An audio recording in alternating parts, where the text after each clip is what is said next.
అంటే only skills అయినా sir మనకి జాబ్ ప్రొవైడేషన్ కానీ, లేదంటే ఆళ్ళకి జాబ్ ఇప్పించడం అనేది గాని, అది కూడా ఉంటుంది. అంటే స్టూడెంట్ స్కిల్స్‌ని బట్టి ఉంటుందంటారా అది? సో ఇక్కడ జాబ్ మార్కెట్ అనేది ఎలా ఉంటుందంటే అండి, end of the day student individual performance మీద కూడా ఉంటుందన్నమాట. For example tier 1 MNC companies తీసుకుంటే గనక వాళ్ళు ప్రతి స్టూడెంట్ ఏదో యావరేజ్‌గా పాస్ అయిన స్టూడెంట్‌ను కూడా వాళ్ళు ఎంటర్‌టైన్ చేయరండి ప్లేస్‌మెంట్స్‌లో.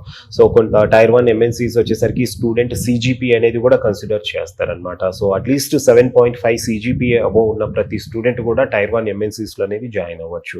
సో లెస్ దాన్ 7.5 సీజీపీఏ ఉన్న స్టూడెంట్స్ అనేది వాళ్ళకి అగైన్ టైర్ 2, టైర్ 3 ఎంఎన్‌సీస్‌లో అనేది ఆపర్చునిటీస్ ఉంటాయి. కానీ టైర్ 1 ఎంఎన్‌సీస్ యొక్క గ్రోత్ అనేది బాగుంటుంది అండ్ ఎంప్లాయీస్‌కి అనేది హైక్ ఎక్కువగా వస్తది.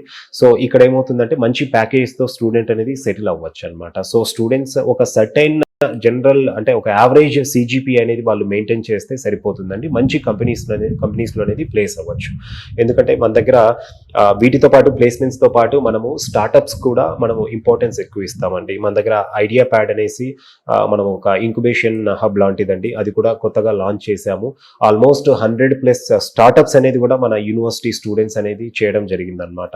సో ఎవరైతే ఎంటర్‌ప్రెన్యూర్‌షిప్ వైపు ఇంట్రెస్ట్ ఉంటుందో వాళ్ళకు మళ్ళీ మనం మెంటర్స్‌ని అనేది ఇచ్చేసి మళ్ళీ బయట నుండి ఫండింగ్ సపోర్ట్ కూడా మనమే చేసి స్టూడెంట్స్ అనేది బిజినెస్ స్టార్టప్ ఐడియాస్ అనేది ప్రాక్టికల్ గా ఇంప్లిమెంట్ చేయడంలో కూడా మన యూనివర్సిటీ అనేది సపోర్ట్ చేస్తుంది.